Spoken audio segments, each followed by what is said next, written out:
my first time out with my Equinox 800, and first target, spoon, little teaspoon or baby spoon or whatever it is. It's I don't know what it's made out of yet. I don't see any silver markings, so anyway, I'm happy with that. All right, so what did that ring up like on the detector, Mr. Ted? What was the number on there? The rang up as a 10 on the detector. So there we go. I can have lunch. Yay. Let's say state So on the bottom. I just dug I just found this really nice button here. Yeah, I just got the signal with the Equinox down at about 3 inches. This was ringing up 23, 24. When I pulled it out, I said to Ted, "Oh, it's a coin." No, it's not a coin, it's a button, because I saw the shank on the back. But thinking that it's just a regular flat button, because normally when they're this big, like that, this is so thin, it's a flat button. But on the button side, there's a star, and it said, what do you think it says, Ted? Commissaria, and then it's a state on the bottom. Yeah, Commissaria State. Oh. For a guy that doesn't have glasses on and Yeah, really needs them. I'll have to look this one up. This is one that I've never found. 20 years of detecting, never found one like this. So do some research and we'll come up with an answer for what this is. But that's a good sign. That's two relics. That's excellent. I mean, considering we've detected in this field before, and it hasn't been turned over since, but now it's stubble, as you can see. So at least we're getting some targets, and even with the coils being, 6 inches off the ground, eh? Yeah. So Yeah. we'll see what else we can get. I don't know. But interesting. I like this. So it's a good sign. Yeah, it's excellent. Yeah. Okay, so a closer inspection of it. Ted mentioned there was a crown, but he didn't say it on the video part. I think it was right before we turned on the camera. But there's a crown on there too. So crown plus a star. So it's War of 1812. I'm assuming. It could be earlier, but definitely gonna find out what it is. But there's a crown on there and there's like a star. So this is a really interesting one. Again, because I've never found one like this before. So see what it is. Cool.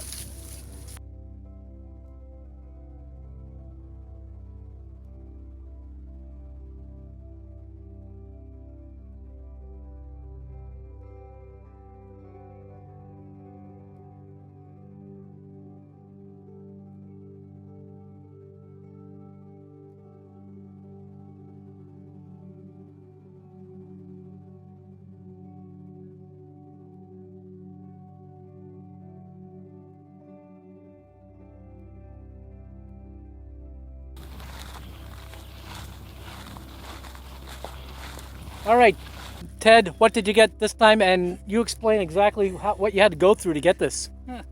A little wee button, probably down about,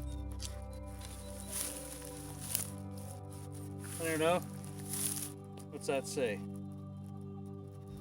Yeah, maybe 8 inches. I was chasing it all over the place for some reason. I don't know. I couldn't pinpoint it correctly, and on the Equinox I couldn't find it with my pinpointer. Oh. He was cursing up a storm. A little bit. Yeah. Worse than when I golf. Yeah. But it was really deep, because I did say to him, I went, well, being that deep, maybe it's just a piece of iron, because it was ringing up like you said, it was ringing up only a 15. 15, yeah. Yeah, 15. Yeah. Yes. And the target, I just dug a target there, but I didn't get it on camera. I just dug up a piece of pewter, and it was ringing up at a 12. And Ted came over and tried the different sound, as far as even from a 12 to a 15, the Yeah, tone. I noticed that. Yeah. Yeah. I noticed a different pitch and tone. Yeah, so you have to really start to train your ear for each tone, because every time the target gets higher in conductivity, the tone changes, which is great on these. That's why the 50 tones is fantastic on them. Right. You're just not getting 5 tones. So It's very, very new. yeah. But he's got 2 relics already. You got the spoon, you got the button. Yeah, And- that's true. Right? That's true. That's awesome. And when And you a little heartache. yeah, a little heartache. But anyways, another button, so that's a good sign. Yeah. And especially, you think about it. Look at the stubble. We're up. You're talking 6 inches stubble here, and you are going through it, but you're not getting right on the ground. No, I know. Right? That, Like, yeah. how far off the ground do you think you can get physically on average? Without, you could almost get down there, but no. 2 inches at least, right? Yeah. So you're definitely losing 2 inches, and you're getting a target down to 8 inches. So technically, that's a 10-inch button. That's not too shabby, Abby, is it? Yeah, considering we could have hammered this place Yeah, over the years. since it's been plowed, we have for sure. Yeah, Right. yeah. So, Awesome. All right, on to the next. okay. All right, Ted's in the background over there, and he's starting to get frustrated with the target. I'm gonna give up on this one. But sometimes you do that. You really get frustrated when you can't determine where or what it is, right? And it starts to change. Well, I'm having trouble pinpointing it. Sounds like a definitive target as long as the threshold's not disappearing when you're swinging it. Can't be iron. How deep? Does this usually pinpoint where on here? Is it Usually, well, it should be near the center, but towards the front a bit. towards the front of Yeah. it? Okay. I'm swinging a target here, and I get 21. I'm gonna get Ted to come over and try it before I dig it, and let him listen to the threshold and how it sounds when it doesn't disappear on a good target. But you can hear this right there. This one's showing up 20, 21, going down to 18. Now, I'm gonna go out on a limb here and say that just because when it jumps around a little bit between like 3 or 4 notches, generally the target might not be round, but it might be like on edge if it is a round target. So, but it might not be a round target because it goes down as far as 16, 17, and then bumps up to 21. So I'm gonna let Ted come over and try it before I dig it up, and then we'll see what this is, and I'll see what Ted's is as well. So. Okay. I should have bought a detector that doesn't go so deep. Yeah, he's not used to digging this deep with the AT Pro, are you? I mean, sometimes you get a deep target with the AT Pro, but... Yeah, at least I know it was a target. This thing I'm not sure yet. Yeah. Okay. Oops, sorry. And he's using... Oops, I'll bleep that out. He's using his new Garrett banana. Right? Garrett Parrot. The Garrett banana carrot. He painted it yellow. Didn't like the carrot color. Still there? Yeah. It's Frick, not the other one.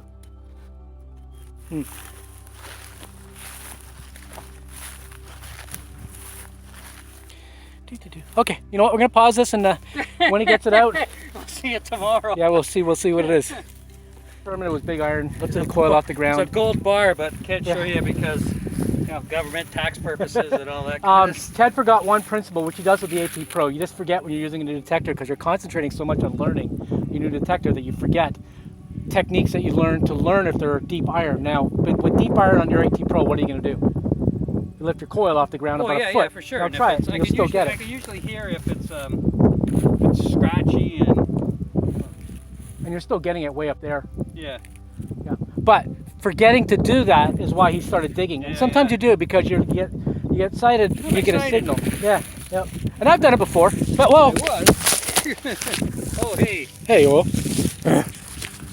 I've done it before where I get so excited that I just start digging the target, not lifting my coil up because it's deep iron, and deep iron will give you a good signal if it's big. Right? So, all right, let's go swing mine and see what it is. Okay. So what are you getting there, Ted? 16. No, but work it. Walk around it. I'm getting it, and there it is right there. Yeah, but walk around it. You'll get more. You get higher than 16. Oh yeah, 20, 21.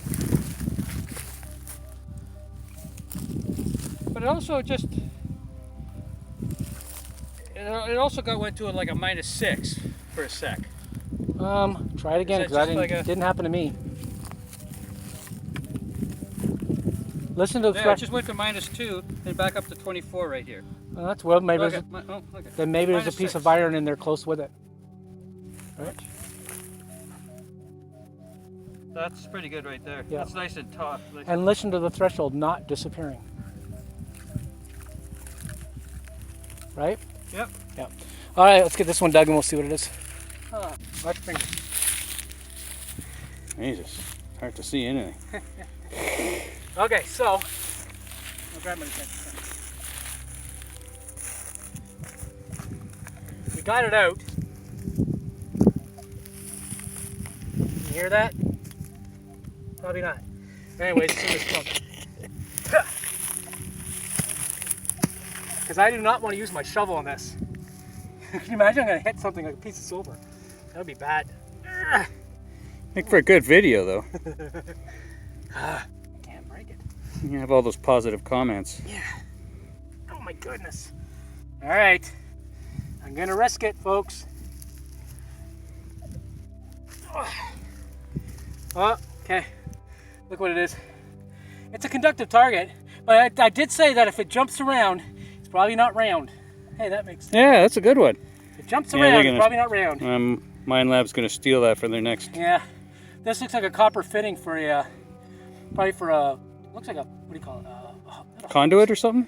Yeah, kind of a conduit, but this place wouldn't have had electricity. So it's probably for gas. Maybe they had gas lighting and that was... It could even been something off a tractor. Yeah, that's true. But anyways, a piece of copper. A nice high conductive target though, but because the number was jumping around and going low, it was reading the hump of this target. So because it's not round, it's not going to give you the same amount of signal. So it was going lower. So there you go. It wasn't something round. But highly conductive. It could have been something good. Yep. And it could also be a boat. And anybody who knows what a boat is, chime in.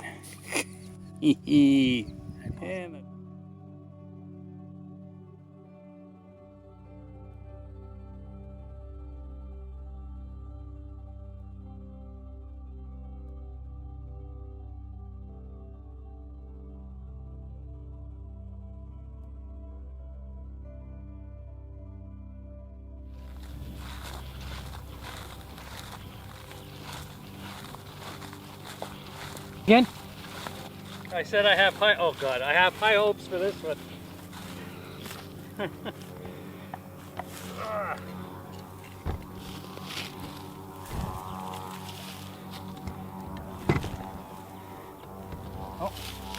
Hold it. It's round. Oh, is it a coin? It's a coin. Baby! See? Nice. What was it ringing up? It's a big coin, like 28 to Oh. 30, I guess. How deep was it? About 5-6 inches. All right. And what was it reading on the detector? It was 28, and then it jumped up to 30, and then it was like a solid 30. About a solid 30. So did the threshold disappear? I don't know. I got excited when I heard the high tone. Oh, Ted. So anyways, what's the coin? It's a 1850. The horse on it? It does, yes. Yeah. So it's a Dragon Slayer. Yeah. Nice. That's huge, and considering, like you said, if it was only down how many inches? 5-6. The thing about when you come detecting in fields, between now and the last time we detected it here, he hasn't turned it over. This hump is where the old homestead was, right here. We swung it. How many times have we been over this? Oh, I don't want to say hundreds, but a lot. Maybe 15 times. Yeah, for sure. 15 times over the same areas with different detectors, including my E-Track, including... Yeah. I haven't used the Equinox here yet, though, so we're both using the Equinox here today. But that doesn't mean that it was the Equinox that got it. It just goes to say that no matter how many times you come to a place, if you hit it at that right angle, you get a good signal. Sometimes you don't. And it's based on the iron, because here there's lots of iron. Yes. That's true. Yeah. Yeah. That's it's just soil conditions and everything, right? Yep. Especially today with the stubble, we're losing a couple inches with our detecting, right? So maybe that's the key. Sometimes if you want to detect the ones that aren't so deep, you pull it off the ground a bit. But that's a nice one. It's half penny. Mm. Well, not even half. That's a full penny. Full penny. Yeah. There's no sorry, way. I said half penny. Sorry. Yeah. Full penny. Yeah. 1850 round the nose. Dragon Slayer. That's awesome. Originally thought it was 1856. But we already went through this, remember? No. Well, they went up to these ones went up to 1857. Right. Oh, okay. No 1859. Right. Because it was 1850, but it looked like a 9.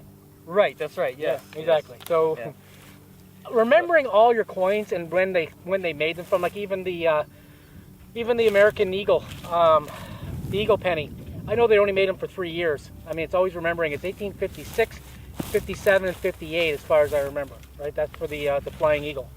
But again, you got to remember these details. Sometimes you forget, you get excited, and you might forget 1 or 2 years, right? But that's awesome, Ted. Thank you. Good.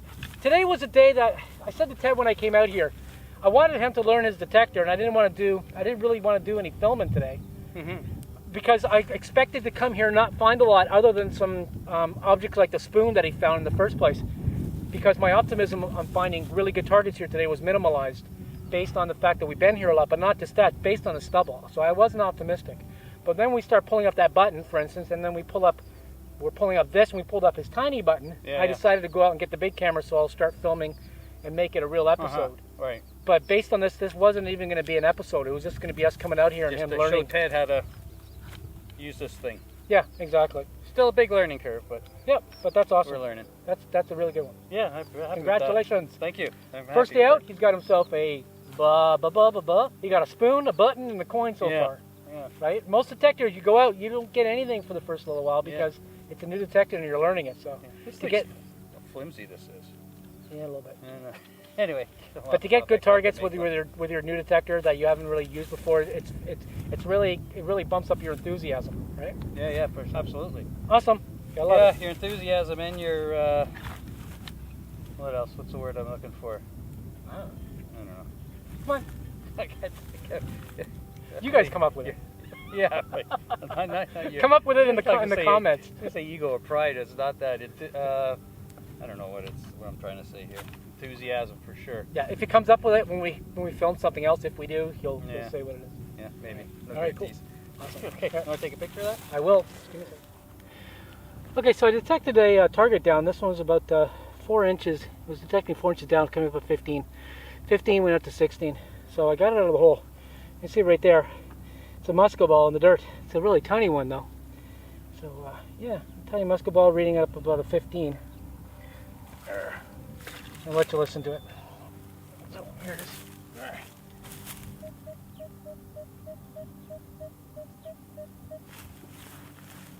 Yeah, on the hole, it's reading a 15, 16. Yeah, nice musket ball. Let's take it out and see what it looks like. Oh, there you go. Nice little musket ball. Looks like probably I don't know, less than like 32 caliber. So pretty tiny one. Oh, it's got a knob on this one. Oh, hold on a second here.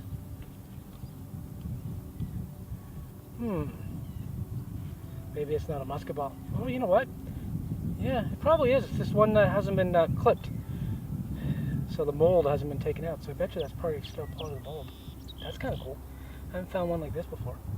I mean, it's possible that it's just a piece of round ball on something, like ornate, but I doubt it. Cool. I'm going to see the little knob. Cool.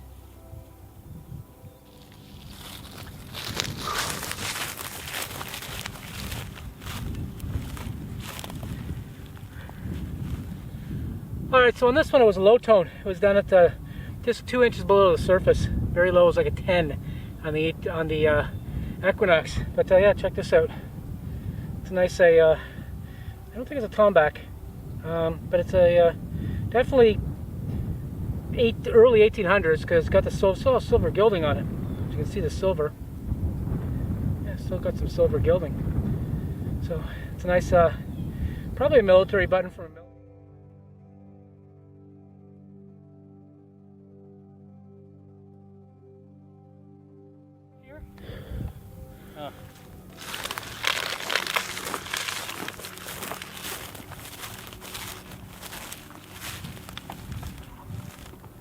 Okay, so another end to a, well, it was a nice day. It's really at the point where it's getting really wet. Hot? Yeah, a little hot, yeah, for sure. But yeah,